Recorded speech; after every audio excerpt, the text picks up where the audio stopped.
We are in a series of lessons this year called Journey Life, Lessons from Old Testament People of Faith. And for about a month and a half, we've been looking at the life of Joseph.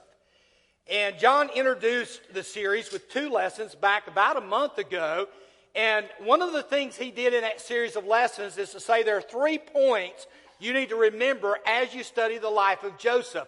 Number one is that the purposes of God are at work in hidden and unnoticed ways. Our God is active. And we may not see it, we may not notice it, but He is as active as He's ever been in our world. Number two, He's got a plan. He's got a purpose, and those purposes are going to be accomplished. They're reliable. You can count on them. As Stan was talking about Jesus' second coming, it's going to happen. He is coming back, and you can just mark that down. And then number three, God's ways are at work regardless of human attitude and action. God will either work in us, through us, around us, or in spite of us. And we just need to understand that. God can take even our failures and make them into His successes.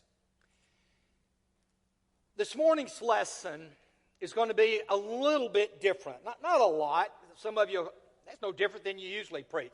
I think it'll be maybe, hopefully a little bit different, because today all I want to do is tell a story. I want to tell a story, and you just listen. Because it's one of the most amazing stories in all the Bible, and of course it centers around Joseph and in particular his relationship with his brothers. It's a story that at least a lot of us, if you grew up in church like I did, you heard the story as a young man. But perhaps didn't study it as you got older. And it's really a much older story. It's for older people. It's for us. And I hope you'll listen to it today. The story of Joseph actually begins with the story of his dad. Jacob was leaving Canaan to go and go back to his mother's family because his brother Esau was trying to kill him. I mean, just, I love the godly families of old, right? I mean, Esau's trying to kill his own brother. And so as he's leaving, he stops at a place, and my phone is, if y'all are calling me, stop calling me. All right, there we go. Oh, I hate phones. All right. But Joseph leaves. He stops at a place that he will name Bethel. Bethel, house of God. And he lays down, he takes a rock, he uses it as a pillow, and he begins to dream a dream. The first of a host of dreams. And in the dream, he sees a staircase, and the staircase is going up to heaven. Now, a lot of us grew up hearing Jacob's ladder. It wasn't a ladder, it was a staircase. And there are heavenly beings coming down the staircase and up the staircase, and at the top is God. And God speaks to Jacob and basically reaffirms the covenant He made with Abraham in Genesis 12, the covenant He made with his father Isaac, and now He makes it with him, that He's going to bless the world through their seed. You then move to the next dream. And the next dream is about 9 chapters later. And of course, this is the dream that Joseph has. And Joseph has this strange dream of his wheat sheaf standing up out in the field. And then 11 sheaves of his brothers all are bowing down to him. And of course, Joseph gets up and he tells his brothers the dream. Only to have a second dream of him being a star, his other brothers being stars, his father being the sun, his mother being the moon, and now they're bowing down. And of course, he tells this story not only to his brothers, but to his dad, and his dad rebukes him. But his dad knows something else is going on. He rebukes him, but he knows that God is speaking through him.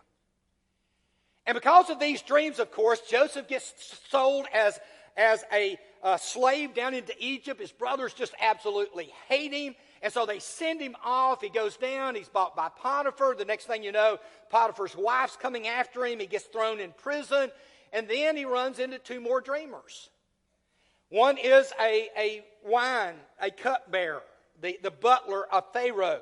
And his job is to give Pharaoh his wine. And he has a dream in which he takes 3 clusters of grape, he squeezes them in a cup, he gives them back to Pharaoh, and Joseph says, okay, you're in prison because of some kind of scandal, but in 3 days, Pharaoh's going to let you out, he's going to lift up your head, and he's going to restore you as his cupbearer. And of course, that's exactly what happened. Another man in prison with him is the baker. And the baker has a dream. In his dream, there are 3 baskets of bread on his head. And he comes to Joseph and he tells him the dream, but he says, birds are eating the bread out of the baskets. And Joseph said, yeah, in 3 days, Pharaoh's going to lift up your head, except he's going to hang you, he's going to impale you, and the birds of the air are going to eat your flesh. Why? Because he was evidently guilty of some kind of conspiracy against Pharaoh. And that's exactly what happened. And last week we looked as Joseph, very frustrated, says to the cupbearer, would you please remember me? As if somehow God's forgotten him.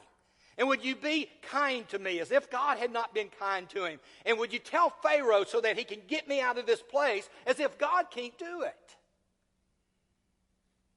And of course, we noticed last week that the cupbearer forgot him. And 2 years pass. And then Pharaoh has a dream. Not one dream, he actually has 2 dreams. And once again, you see all of these dreams as they're taking place. And of course, you have to ask, coincidence? Yeah, right. There are no coincidences. It's just God. And in these dreams, the first one, Pharaoh's asleep and he sees these 7 cows coming up out of the Nile. And you're like, why would they be in the Nile? It's a dream. Let's go with it. And they're coming up out of the Nile, and they're eating along the sides of the Nile River, and they're beautiful cows. I mean, they're fat, and they're sleek, and I mean, they're just the kind of cows you'd like to have. And then all at once he dreams, and 7 more cows came up out of the river, and they are skinny. You can count their bones. They look horrible. Nobody would want these cows. And these cows end up eating the good cows, the healthy cows. And I love this image here. I mean, I thought, how do you depict that? But they did a good job of it. And here they are eating these good cows, except Pharaoh says, they're still skinny when they got through.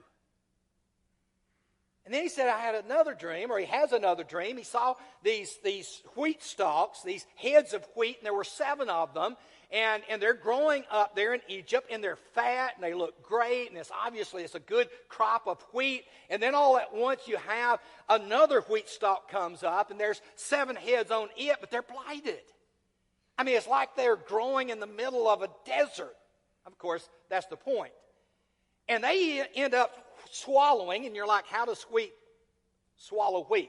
It's a dream. But it remains blighted. And Pharaoh wakes up, and he is just absolutely torn up. And he's like, what in the world do I do? The butler hears about it. He remembers Joseph. They send for Joseph, and Joseph listens to Pharaoh's dreams. Okay? And so he says to Pharaoh, here's what's going on. It is just as I said to Pharaoh. 7 years of great abundance are coming throughout the land of Egypt. But 7 years of famine will follow them. Then all the abundance of Egypt will be forgotten, and the famine will ravage the land. And all at once you have Joseph, who's been in prison now for several years. We don't know how many in all, but it could have been 4, 5, 6 years. And all at once he's taken from the prison, and he's in the court of Pharaoh, the most powerful king in the entire world. And so he advises the Pharaoh. He says, here's what I would do. During those 7 years, I would collect 1/5 of all the produce of Egypt, and I'd store it up. And I'd create a system of storage houses in all the different cities. And then when the famine comes and the people no longer have food to eat, you can open up the storehouses and you can feed the country and it won't be ravaged. And of course, Pharaoh, who's had these 2 dreams, knows immediately. That's it. That's what the dreams mean. That's what we need to do. And he says, who in the world can we get who can lead us in this unbelievable task? And of course, he turns to Joseph, and at 30 years old, raises him up as the vice pharaoh of Egypt, the second most powerful man in the world. And Joseph's gone from a horrible prison situation to being the second most powerful, rich, incredible guy in the world. And I love what happens. Joseph immediately sets out to do that. I mean, Pharaoh says, since all of this has been made known to you and you're discerning, you'll be in charge of my palace. All of my people will submit to your orders. Only respect to the throne will I be greater to you. Coincidence? No. Answers to a dream. And so that's exactly what Pharaoh does. And Joseph takes off. I mean, Joseph jumps to the task. He starts going throughout the land. He's organizing a system. They start collecting all the food. They're building storehouses. If you can imagine the system that had to be put into place. In fact, the Bible says that so much food was collected that they couldn't keep records anymore. It's just too much. Now, in the meantime, Joseph gets married, has 2 kids. Ephraim and Manasseh, who become tribes of Israel.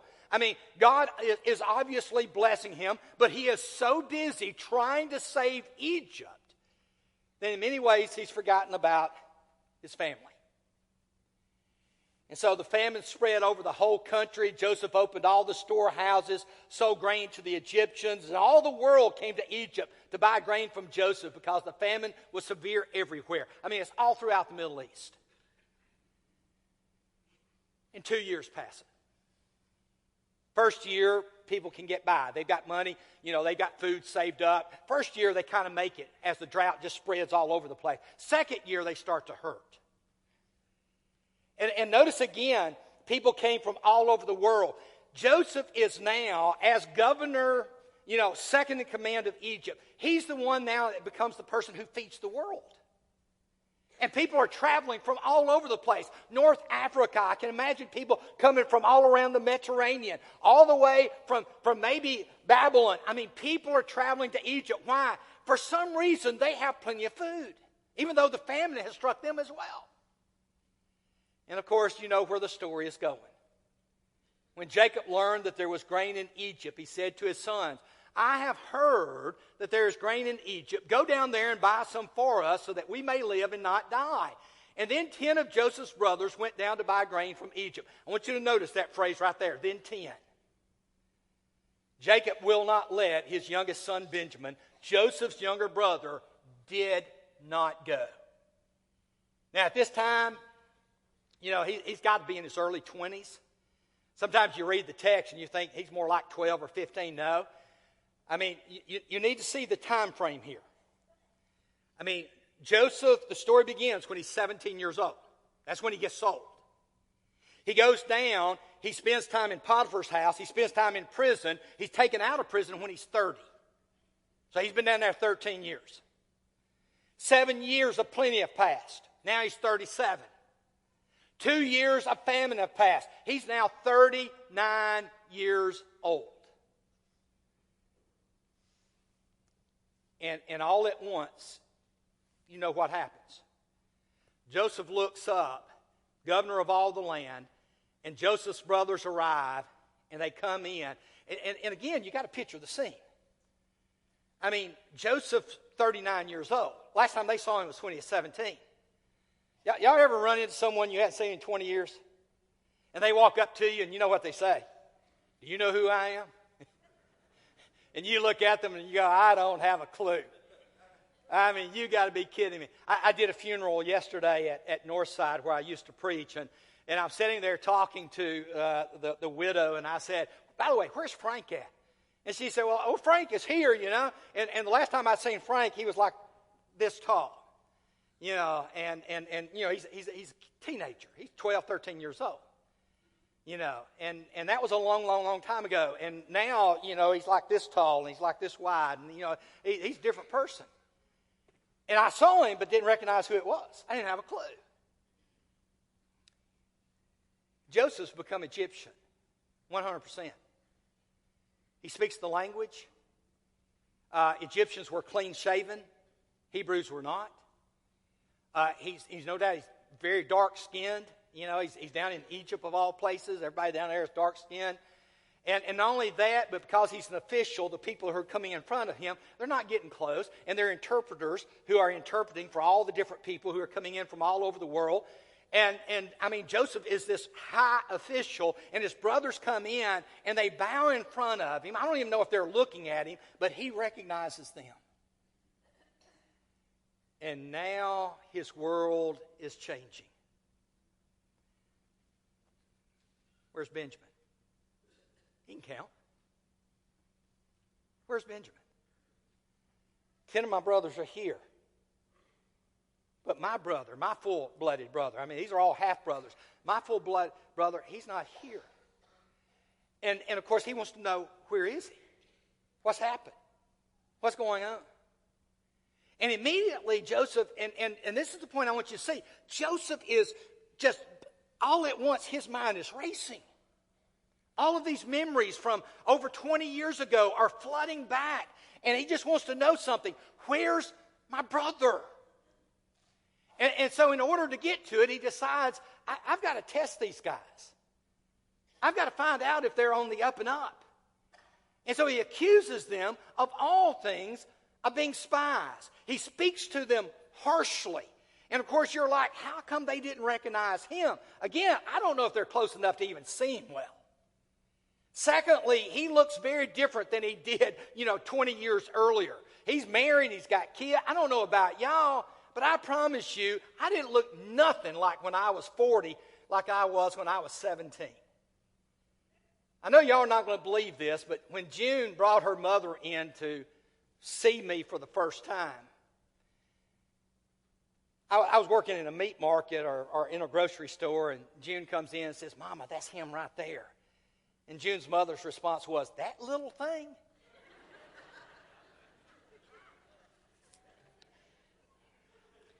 It changed. We all change, right? And so anyway, he begins to accuse them. He says, you've come to see where our land is unprotected. And of course, he says, you're spies. And their response is, whoa. Can we tell you who we are? Which is exactly what Joseph wanted. And watch what they say to him. Your servants are 12 brothers, the sons of one man, who lives in the land of Canaan. The youngest is now with our father. They've got Joseph's attention now. We're 12 sons. Our dad lives in Canaan. And our youngest brother is with our dad. But it's what they say next that really catches his ear. And one is no more. What's Joseph thinking? He's the one.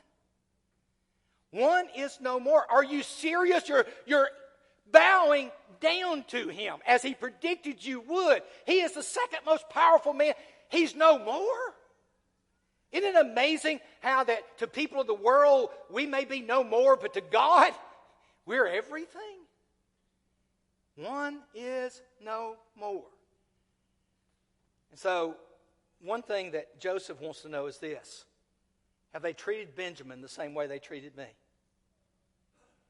I mean, Benjamin didn't come down. Why? Do they hate him? Did they tell their dad, please don't send Benjamin. We don't want to be responsible for Benjamin. I mean, what's going on with Benjamin? And that's all that Joseph wants to know.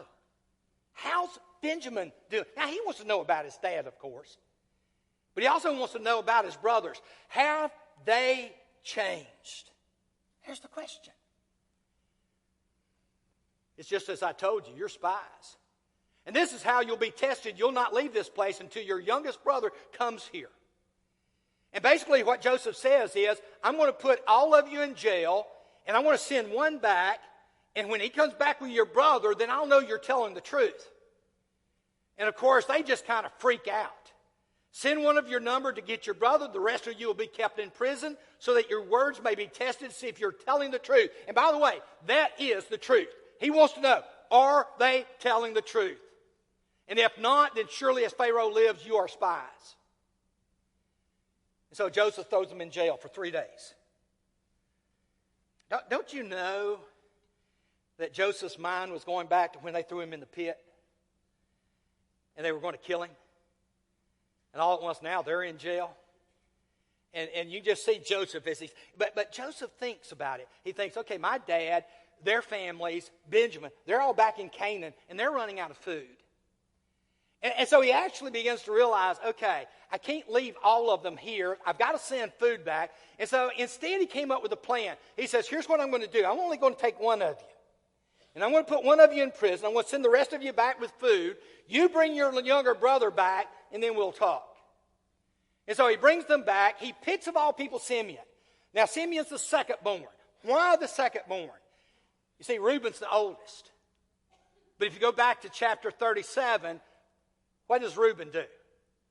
Reuben basically, after they take him in 39, they throw him in the cistern, and they're going to kill him. Reuben says, no, y'all come on, we can't kill our brother.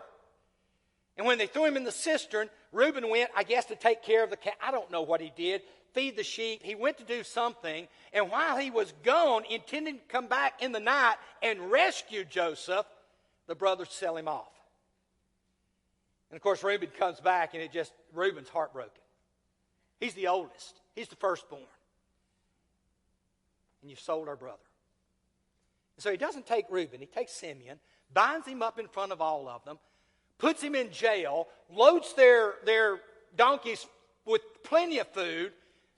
Only he instructs his steward, you put the silver they brought down to pay for the food, you put it back in the mouths of the grain.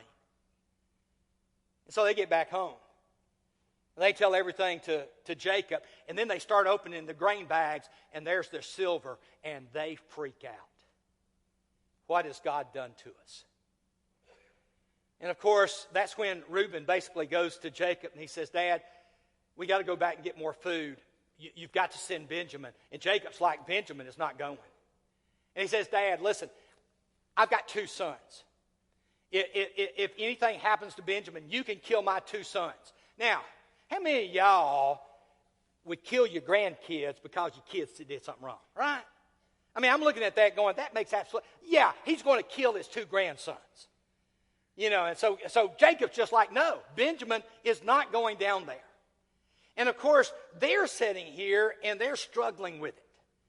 Now, they end up going back. This is in chapter 42. And they went back after one brother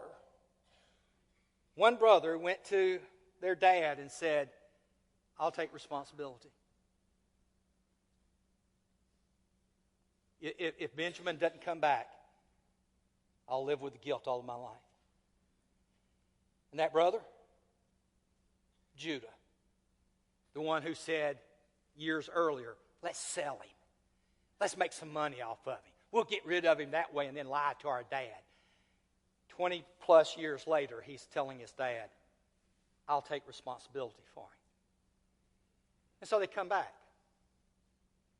And when they come into Joseph's presence again, Joseph sees Benjamin.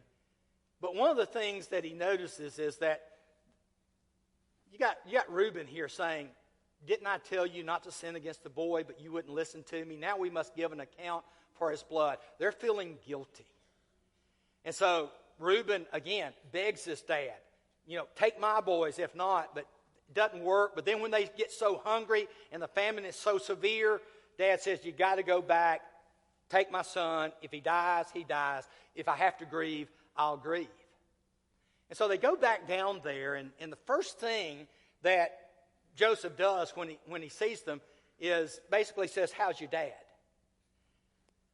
Your servant, our father, is still alive and well. And they bowed down, prostrating themselves before him. And what happens next is so amazing. It's early in the morning. And so he turns to his servants and he says, y'all go and prepare a great lunch. And you take them to my house. And then he looks at Benjamin. Are you, the youngest? Yes, I am. Well, God bless you, my son. Not even, again, revealing the fact that it's his brother. And so they're all taken to Joseph's house, and they're freaking out because they're like, why are we going to his house? And they're thinking, he's going to make us his slaves. That's what he's going to do, make us his slaves. And the servant said, oh, no, he's preparing a meal for you. And he's like, he's preparing a meal for us. Yeah, he's preparing a meal for them. And by the way, as soon as he told them to go and prepare the meal and seeing Benjamin, Joseph goes out and just begins to just weep. All of those emotions built up for all of those decades now come pouring out.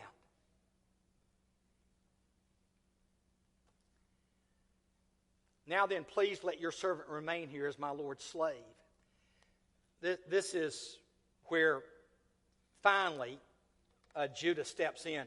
They go to eat. When they get there to eat, Joseph has arranged, he's got name tags for them, okay? They got name tags on the table. And they're in order of their births, all the way around the table. And of course, they come in and they're kind of, okay, how did that happen? And then on top of it, when they bring in the plates, they brought in Benjamin's plate, and Benjamin's plate has got 5 times the food on it than the rest of them. Which, by the way, everybody notices. Y'all remember that. I grew up in a family, there were 6 of us. Y'all know how far a fried chicken goes with 6 people? You know, my dad was one of 8. Let me tell you, they had people in his family eating the feathers. It was bad. And so if somebody grabbed 2 pieces of chicken, you're like, whoa, nuh-uh. We have to cast lots for that last piece of chicken. You know, you don't get 2 pieces. Benjamin comes in, he's got 5 chicken legs. And the other brothers are like, okay, what's going on here? And so Joseph pulls out this ultimate ruse. He says, all right, I want y'all to put the grain on their donkeys. I need you to put their money back in the sacks, but I need you to take my divining cup, and I need you to put it in Benjamin's bag. And he sends them the way, and of course, they don't get any distance, and all at once the soldiers come rushing in and says, we've got to examine your bags because someone's stolen the governor's cup. And of course, they start looking through the bags, and they open Benjamin's bag, and there's the cup. And they're all freaked out. And they come back, and it's Judah who comes to Joseph. And he says, make me your slave in the place of the boy. Let the boy return with his brothers. How can I go back to my father if the boy is not with me? No, do not let me see the misery that would come on my father.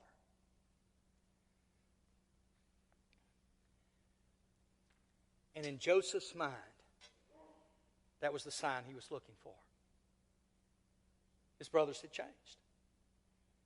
His brothers had repented. They had not come out and told the truth, of course, but they were getting there. And at this point in time, Joseph knows it's time to tell them who he is. Then Joseph could no longer control himself before all of his attendants, and he cried out. And you got to imagine his house, just second most powerful man in Egypt. He had to have had a palace, and he orders everyone out. How everyone leave my presence. So there was no one there with Joseph when he made himself known to his brothers, and he wept so loudly that the Egyptians heard him.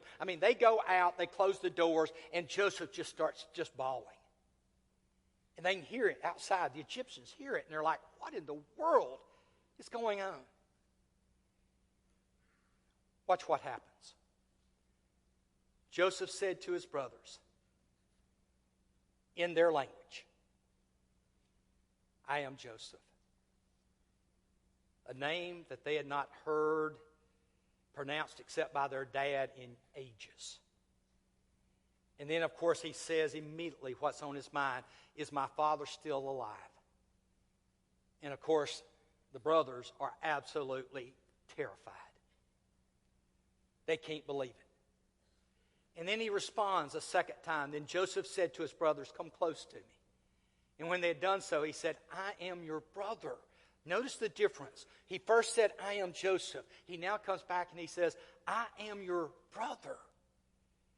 And then to make sure they understand, the one you sold into Egypt. So what's Joseph going to do now?